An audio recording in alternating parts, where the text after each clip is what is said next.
So, what are we talking about first today? Well, we're talking about artificial sweeteners. So, there's a lot to be said about artificial sweeteners. We talk about things vilified on this show. Last week, we talked about cortisol. Check that out if you haven't. Maybe I can get a boop and make it so you can look on it. Today, I want to talk about artificial sweeteners, though, as part of a healthy diet, or if I think they're part of a healthy diet. Hint, hint, some of you guys kind of know me a little bit now. We're 6 episodes in, which is really cool. I can't believe it. So you know kind of how I feel about things in moderation, but do I think these are things we should always be consuming? Do I think these are things we should avoid like the plague? Is moderation best? Where do artificial sweeteners fall in this enigma I speak of? Of course, because we like the sciencey stuff here, we're going to talk about some studies as well. Uncaffeinated, we always start with a why. Aha. Or sometimes we start with a what. What are artificial sweeteners? We know they're sweet and we know they're artificial, but is that enough? They're basically food additives that provide a sweetness, much like sugar, while containing significantly less calories. Something people don't always know is the packets of artificial sweeteners are actually usually so concentrated that only a few grains of the packet is actually the sweetener. It's often the rest of the packet is like glucose, sugar, or maltodextrin. So the sweetener itself is actually way sweeter than sugar. They have to incorporate that other stuff to kind of make it so you're not like trying to drop a granule of sand into your coffee and then you drop in three and now it's way too sweet. Fun fact, just to clear that up, even when you're having an artificial sweetener, you're usually still consuming a little glucose as well. So that's the what as to what they are. The why do people use them? Well, the obvious idea is kind of in the name, right? Like Coke versus Diet Coke. They're dieting. People who don't want to consume as much regular sugar and have the health effects often associated with sugar often opt for quote unquote diet options, which again, usually a sweet taste without all the calories. Low calorie, low sugar option, they opt for the diet. There are also a lot of health adverse effects associated with sugar that may prompt people to consume less sugar. Me personally, I try to consume a significant amount of carbohydrate. I believe that's very good for you. Not a lot of simple sugar. So that's me personally. I'll opt for complex carbs. I think they're great pre-workout, post-workout, even before bed. I think they help with sleep. I think some higher glycemic carbs like a banana can be really great around a workout too to help fuel training or even to help recovery. Right off the bat, there's a debate here. Now, one of the reasons artificial sweeteners are so popular, aside from being a low-calorie food, is they're not thought of to actually affect your blood sugar, right? If you checked out our fat loss segment, our apple cider vinegar segment, or even our talks about Manjaro, we talk a lot about blood sugar on the show. It's important to talk about. So the variations in blood sugar combined with the after effects or lack thereof due to insulin can cause all kinds of issues with health and specifically weight gain or difficulty losing weight. One of the biggest problems being when we consume too much sugar, insulin, that sucker insulin often does its job a little too well. Sugar spikes, insulin comes up to the rescue, and though insulin's job is to bring the blood sugar back to a healthy level, it often brings our sugar a little too low. So now the blood sugar drops, we want more, hence the cravings associated with eating sugar begin. It's like a roller coaster ride at Six Flags. A lot of peaks and valleys becoming those cravings. When we can keep our blood sugar ride more stable, that doesn't happen as often. Back to these two camps. The first camp saying, it doesn't affect my blood sugar levels. I'm not going to have as many cravings among the other health effects of sugar, plus the caloric implications of having a lower calorie food. Great, let's sprinkle some Splenda on there. Diet Coke it is. Caffeine free for me, of course. I reserve my caffeine for coffee, pre-workout, and Excedrin. Now there's a counterpoint to this argument, or maybe not even an argument, but mentality people have when it comes to artificial sweeteners and why they're consuming them. This second camp is kind of saying the sweetness itself, regardless of raising blood sugar and the after effects, because it's kind of known they really don't very much, will cause someone to crave more sugar. So the second camp saying it's the sweetness to blame. They're kind of saying the blood sugar effect isn't what's important, it's the taste that's significant. And there are certain studies suggesting your appetite can be stimulated by the taste of the artificial sweeteners. They stimulate certain areas of your brain associated with hunger, etc. I'll give you my thoughts in the end where I stand in this debate, but before you ask, I'm also going to link those studies as well in the references. We're not playing favorites here. I'm trying to give it all to you straight. I'm going to post a study from the National Library of Medicine. I'll quote it briefly, I promise. And I quote, "Freeload experiments generally have found that sweet taste, whether delivered by sugar or artificial sweeteners, enhanced human appetite. Aspartame sweetened water, but not aspartame capsules, increased subjective appetite rating in normal weight adult males." So this study is suggesting more appetite, higher BMI, or weight associated with the artificial sweeteners. Don't worry, I am going to respond to this study later. Now I want to deal with a study that was a little more current. So there was a 2022 study that was featured in Cell magazine. It was called "Personalized Microbiome Driven Effect of Non-Nutritive Sweeteners." In this study, they compared 4 non-nutritive sweeteners: sucralose, aspartame, stevia, and saccharin. Now, this study was focused on insulin, GLP-1, and the gut microbiome. They were using about 100 people in the study. It was 2 weeks in duration. I personally wish it was longer, but one of the things that I actually liked about the study was you had considerably normal amounts of non-nutritive sweeteners in this study. Past ones I remember had people drink, like, I don't know, the equivalent of 20 or 30 cans of soda a day worth of the artificial sweeteners, which is a little ridiculous. Don't quote me on that one. I don't remember exactly how much it was, but I remember it was a lot more than anyone would be drinking in moderation anyway. I remember they were trying to connect non-nutritive sweeteners to disease, and I felt they were leaning into the amount a little too much. So in this study, they only used subjects who had never consumed non-nutritive sweeteners before. That's an interesting point I don't necessarily love, but we'll touch on that one later. But I do understand why they may have felt the need to do that if they were studying the gut microbiome. Another side note here, if you're wondering why this study that I'm referencing is calling them non-nutritive sweeteners and not artificial, it's because the study contains stevia, which is not artificial. It is considered natural. So in terms of results, blood glucose was affected in sucralose and saccharin. Not enormously, but it was effective. Stevia and aspartame, no increase in blood glucose. So the blood glucose was affected, but GLP-1 and insulin weren't affected. Now, if you want to learn more about GLP-1, check out the Monjaro segment. Briefly, basically, GLP-1 is a hormone responsible for the incretin effect that regulates blood sugar, digestion, and appetite. Insulin, again, is a hormone that helps bring blood sugar back down to healthy levels. I'm not a doctor, I'm not a scientist, but how can you have blood glucose trigger in seemingly healthy people, again, these were not type 2 diabetics like we've talked about before, and have no hormonal response regarding GLP-1 or insulin? Frankly, I don't understand that. I haven't read an explanation. I'm not pretending to understand it. I'm thinking something else must be going on here. And the study doesn't dive into that, which that maybe needs its own study in itself. Maybe there has been that study. I just haven't found it yet. I just want to state it here for clarification. I do not know how that could have happened, especially in seemingly healthy people. What else don't I like about this study? Like I said earlier, I don't think it's great that they only use people who had never used artificial sweeteners here. Now, I want to give Dr. LAYNE Norton a shout out here. I follow a lot of his content. He's an extremely knowledgeable guy. If you don't know who he is, he's terrific. I'm going to link to his channel as well. Not that he needs my help, but you want to give him a listen. I respect him a lot. Give him a look. So Dr. Norton has a terrific point about this study that I didn't think of regarding placebo effects. I do already know how powerful placebo effects can be. They literally can change our body's chemistry. However, I wasn't thinking about them directly in the study until Dr. Norton suggested what he did. Now, I'm going to quote him throughout here loosely, so props to him just for starters. So you took people in this study who had never consumed non-nutritive sweeteners, to the best of their knowledge, of course, because these things can find their ways into a lot of foods we eat, completely unbeknownst to us. But these people stated in the study they had never consumed artificial sweeteners. Fine.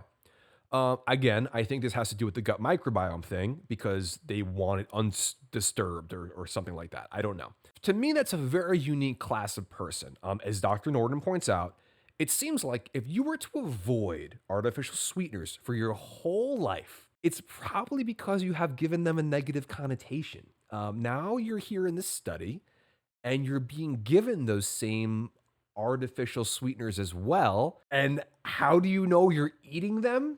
Because you can taste them. Did you ever go like from a regular soda to a diet? You're like, what is that, you know?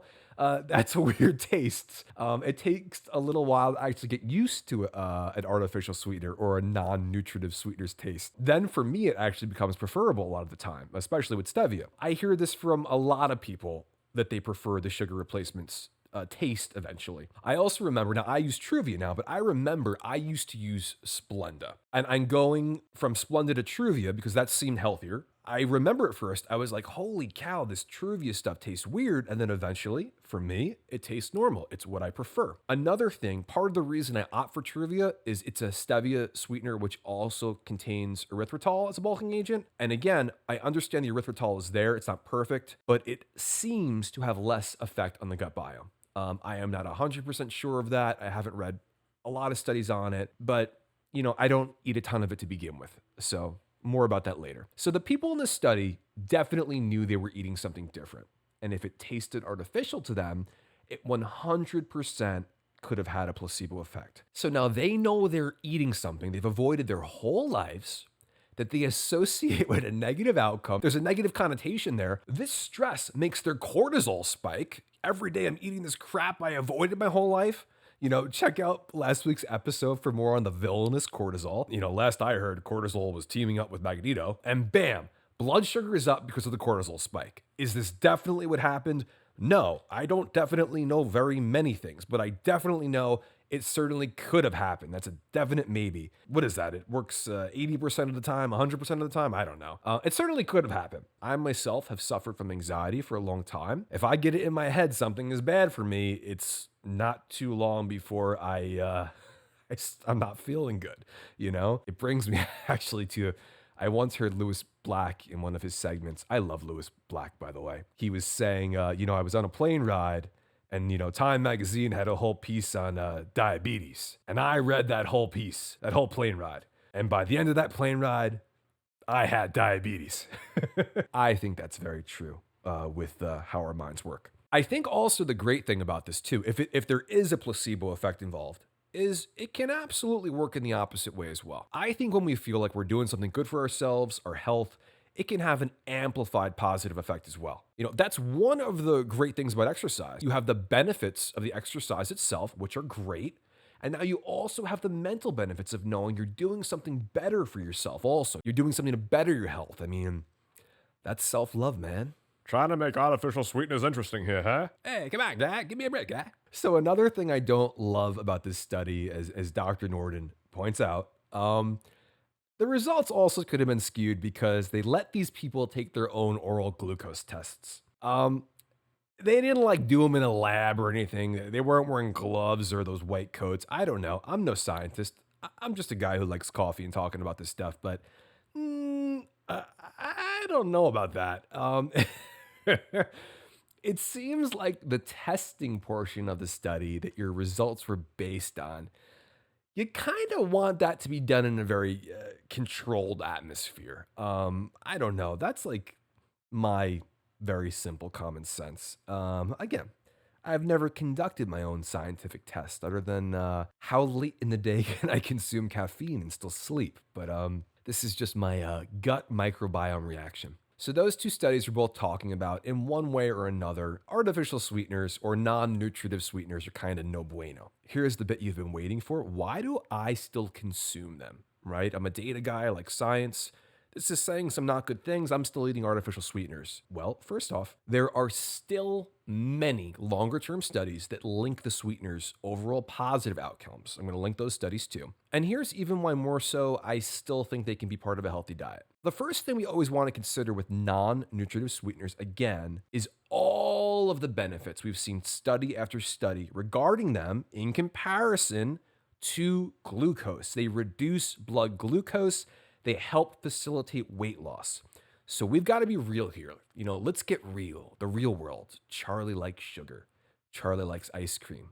Candy makes Charlie feel dandy. Gonna have to edit that out, Al. I don't want anyone to think I'm a dandy boy. Jerry's a real dandy boy. I'm eating the Truvia, for example, in place of sugar, friends. It's not just necessarily that I drink a ton of water all day and now I'm saying, you know what? Let me move this water out of my diet and replace it with Diet Cokes. That's just not happening. It's often people who are consuming sugar sweetened beverages or sugar in general that are seeing huge overall health benefits in making the change. So when I hear sugar replacement, I'm thinking it's replacing sugar, not water, not like, I don't know, something else healthy with zero effect on anything. It's not, replacing ice cubes. It's replacing sugar usually. It makes sense to me anyway. People should be drinking water throughout the day regularly to stay hydrated, regardless of if they're drinking diet soda or not. It's also been studied that people who actually consume more non-nutritive sweeteners versus just water, in some cases, often lose more weight. I think the reason for this is again one of the reasons I use them. If I want something sweet and I have a Diet Coke, that satisfies that desire for me. If I'm drinking water all day and I want something sweet, it's gonna take. I don't think there's any amount of water that's gonna make me not want something sweet. And again, I don't think everyone necessarily will have the same outcome that I do with it. I just feel like a diet soda or so during the course of the day does the trick for me. Could it possibly make other people want sugar more due to the sweet taste? It certainly could. Definitely possible, but you could just have another diet soda. I mean, as long as we're not getting into a crazy ratio, I wouldn't have 10, but everything in moderation, right? What do I think was the major problem in these two studies? Well, first off, I think when you're using a non-nutritive sweetener, someone who has a well-balanced diet is going to do much better. Example, I eat a flex diet. I consume ample protein, ample carbs, and ample fat. I feel very satisfied with my diet. I eat what I consider to be very well. A diet soda is not going to make me fall off the so-called health wagon. It doesn't make me crave sugar. Diet soda might make me feel like I've got enough sugar, like I'm cool. Diet soda makes me feel like Fonzie. And how does the Fonz act? Cool. Correctamundo. Yolanda. However, what if I had been yo-yo dieting for years? Now, I'm on a really calorically limited diet. I'm avoiding not just sugar for good reason, but now I'm avoiding artificial sweeteners as well because science is telling me they're bad. I could definitely see a couple of Diet Dr. Peppers sending me to the snack aisle for sure. If I'm deprived, yeah. So I feel a diet out of balance. Beware, it may lead to more things out of balance. That's what this show is kind of about, health and balance. Maybe that's like a good, a good synopsis of this show. This show's like the diet soda for your soul. Take it out. I don't want to be associated with that. This show shouldn't be thought of as artificial, Al. The other thing I like to consider, and part of the reason I don't love relying solely on science, is anecdotal evidence is extremely important, not just regarding placebo effects, but how people respond to all kinds of things. I mean, I can tell you anecdotally, low calorie options have 110% unequivocally, beyond a shadow of a doubt, have helped me stay more balanced, healthier, and in better shape. If you guys have listened to me before, I hope you have. If you're tuning in for the first time too, that's cool too. Welcome. I kind of have this 90-10 rule. It's not a hard and fast rule, but it goes like this. 90% of the time, I'm trying to eat foods that are all around healthy, like whole foods from good sources, be them organic, grass-fed, antibiotic or pesticide-free, fresh, locally grown, went to college, whatever. I try to walk the walk and eat healthy, but there's this other small percentage of the time I'm making life easy. If I want a cookie in my creamy, I'm adding a low-calorie Oreo Thin. If I want a 100-calorie bag of Smart Pop, I'm eating it, dude. And yeah, I will drink a diet soda or have a few Truvia and a cup of cold brew from time to time. There are things like cigarettes I avoid like the plague, and you'll never see me drinking behind the wheel of a car. There are some things in life there is no room for, in my opinion, and some things I think help the overall picture. So yeah, I'm a believer in balance. I think it's better to give yourself a few things that may help you stick to your diet and maintain a lower body weight, a lower BMI, than being insanely strict with yourself. And you're falling off the wagon every other week, you're binge eating, and now you end up at an unhealthy body weight. You end up in a crummy location because you were maybe a little too strict, which turns out to be way worse for your health, in my opinion, than that can of Diet Coke was in the first place. Those are my thoughts on artificial sweeteners. That's why I still use them in moderation. And, let me know your thoughts in the comments. And if there are any, artificial sweeteners you prefer over others.